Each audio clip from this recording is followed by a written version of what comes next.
هذا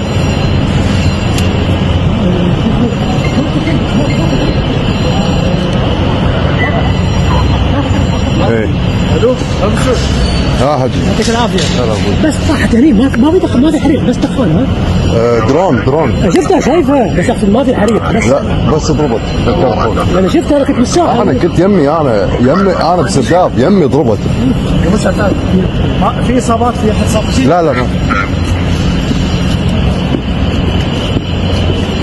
الو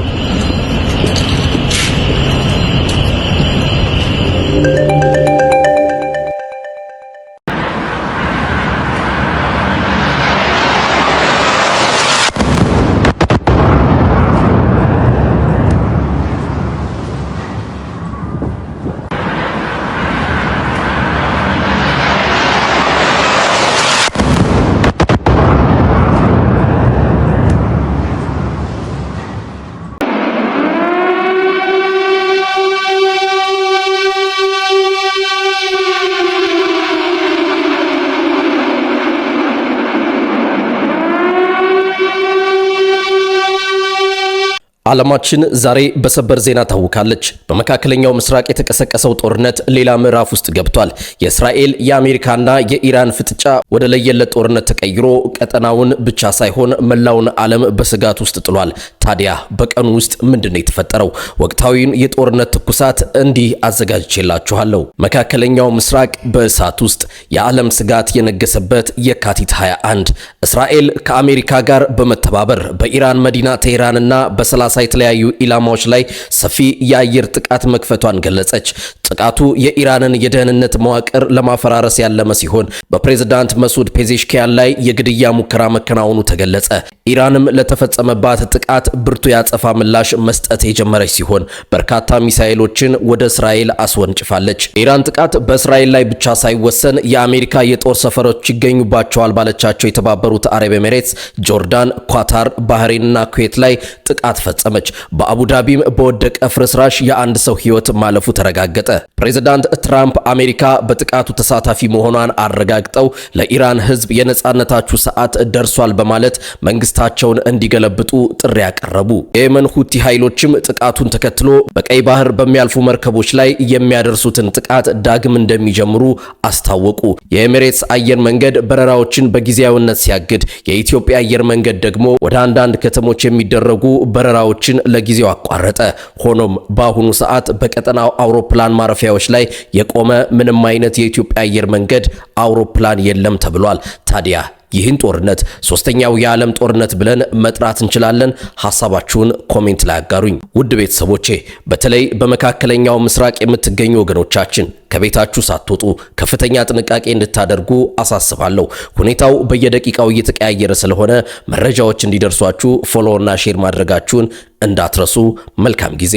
ሰላም ጤና ይስጥልን። እንዴት አላችሁ? እንዴት ቆያችሁ? የመካከለኛው ምስራቅ ሁነትን ነው የተከታተላችሁት። እንግዲህ መካከለኛው ምስራቅ በጣም ሲፈራ ወደ ነበረበት ጦርነት ውስጥ ገብቷል። እንግዲህ አፍሪካውያንን እንዴት ይጎዳል? ይሄ ግልጽ ነው።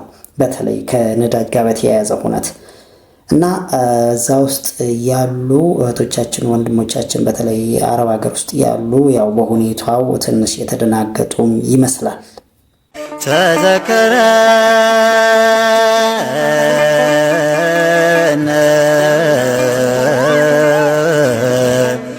እግዚኦ ውስተ መንግሥትከ። ለማንኛቸውም እኛ ከሞት ጋር ውለን ካደርን ሰነባብቷል። በተለይ ወደ አርሲ ላይ እንግዲህ እየተጨፈጨፈን ነው፣ እየሞትን እየተገደል እየታረድን ነው። ግን እስከ መቼ የሚለውን ወንድማችን እንደዚህ ይለዋል። ለምንድነው በገዛ ሞታችን ላይ መጨከን ያቃተን? ለምንድነው ሁልጊዜ በተመሳሳይ አይነት መንገድ እየተጓዝን በገዛ ሞታችን ላይ የምንሳለቀው? ስንት ዙር ነው ይሄ ደብዳቤ የሚጻፈው? እንትና አካባቢ ጠፋን፣ እንትና አካባቢ እንዲደረሰብን፣ እንትን ተቋም ደርሶ ይከላከለን። ስንት ዙር ነው ይህ የፍትህ ጥያቄ ተጠይቆ ጆሮ ዳባ ልበስ የተባለው? መቼ ነው ወደ ዳዲያዊ እርምጃ መሻገር የምንችለው? ኪስ እየቀያየርን ከመጮህ ወደ መፍትሄ እርምጃ ምን ሄደው ወደ መከላከል የምንገባው መቼ ነው? ይህ ሜንታሊቲ የሚኖረን መቼ ነው? ሁላችንም የየድርሻችንን ተወጣን የምንጨክነው መቼ ነው? አርሲ ላይ የተገደልኩት እኔ ነኝ፣ አንተ ነህ፣ አንቺ ነሽ፣ ሁላችንም ነን። ይህንን ስሜት የጋራችን የምናደርገው መቼ ነው? በቁጥር መብዛትና ማነስ ገና አልተነካንም ብለን እያሰብን እንዴት ነው ውጤት መምጣት የሚችለው? በሞታችን ብቻ አይደለም በተቋማዊ ማንነታችን ጭምር የሚላገጥበትን ነገር ቆምጠጥ ብለን እኛም የሚፈልጉትን እየከለከልን አለፍም ሲል ደግሞ ወደ መከላከል ገብተን መቼ ነው ማስደንገጥ የምንጀምረው? ጥያቄ ይሄ ነው። እንትን አካባቢ እንትን ደረሰ ድምጽ አትሆንም፣ እንትን አካባቢ እንትን ደረሰ ድምጽ አትሆንም። 3 ቀን እንጮሃለን፣ 4 ቀን ረስተን ተጨማሪ ሞት ለተከታይ ቀናት እናውጃለን። ራሳችን ሁሉም ነገር የአንድ እጅ ጭብጨባ ብቻ ሆኖ ቀረ። መሪና ተመሪ እዚህ ጉዳይ ላይ መፈለግ ማለት ችግሩን ማስቀጠል። ሁሉም ሰው የገባውንና የጨከነበትን ነገር እያሳየ እያንጸባረቀ መሄድ መቻል አለበት። በዛ ሲገሉን በዚህ እናደንቃለን፣ በዛ ሲያጠፉን እኛ በዚህ እናጨበጭባለን። እንዴት ሆኖ ነው ታዲያ ለውጥ ሊመጣ የሚችል? እያንዳንዳችንን እንድንጠይቅ ብቻ ነው የፈለኩት። ሞታችንን በቃ የምንለው እኛው ራሳችን። ይህንን ማመን ነው የሚጠበቀው። ብዙ አለማወቆች አሉን፣ ጥቂቶቹን ግን እንካችሁ ይሉናል አንደበቶቹ መምህራችን። እጅግ ጣፋጭ በሆኑ ቃላት አለማወቃችን በስቶ ይህ ሁሉ ሁነት እየሆነብን ያለው። ሰው የማያውቃቸውን ነገር እንዘርዝር እስኪ። ሰው ለምሳሌ የማያውቃቸው ነገር እንዘርዝር። አሁን ሰው ሁሉን ያውቃል? ያወቃችሁት ዕውቀት አለ። አንድ ሰው አንድን ዕውቀት አወቀ፣ ያንን ማወቁን ያውቃል እንጂ ማወቁን እንዴት እንዳወቀ ማወቅ አይችልም። ነፍስ አላችሁ የላችሁ? አላችሁ? የት ላይ ነው? ትልቅ ችግር ነው የሚሆነው ማለት ነው። አሁን ለምሳሌ ሰው ታዲያ እግዚአብሔርን እንዴት ነው አይመረመርም ነው እንደሆነ እናውቃለን። ቅዱስ ዮሐንስ እኮ ነው ምን አለ መሰላችሁ?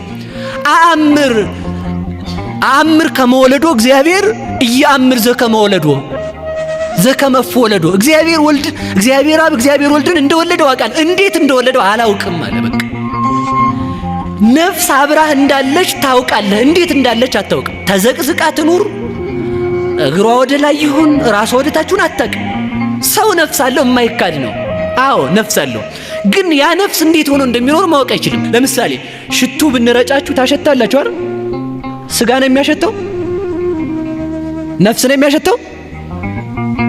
ነፍስ ነው የሚያሸተው? እሺ ለነፍስ ሽቱ የረጨ ሰው አለ? አለ ወይ ነው? እሺ ማን ነው የሚያሸተው? ሁለቱም ተደራደራችሁ? ሁለቱም ብለዋል። እንግዲህ ሁለቱም አይባልም። ሁለቱ ለብቻቸው ተለያይተው ስራ መስራት ይችላሉ? ቅዱስ ቄርሎስ የተናገረው ለዚህ ነው። ሃይማኖተ አበው ምዕራፍ 73 ቁጥር 19 ላይ ሰማዕታት የተቀበሉትን መከራ አምጥቶ ለተዋህዶ ምሳሌ አድርጎ ይጨርሰዋል። ቦኑ ረከባ ነፍሳት ይሆሙ ለጻድቃን። እውነት ሰማዕታት ስለቱን ሳቱን ሲቀበሉ ነፍሳቸው ነው የተቀበለ ስጋቸው ብሎ ይጠይቃል። ነፍሳቸው ነው ካልከኝ ነፍስ አትገረፍም ይላል።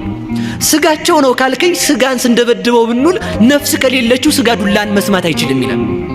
ስለዚህ ህመምን እንድንቀበል እንድናሸት ያደረገችን ማናት? ነፍስ ናት ማለት ነው።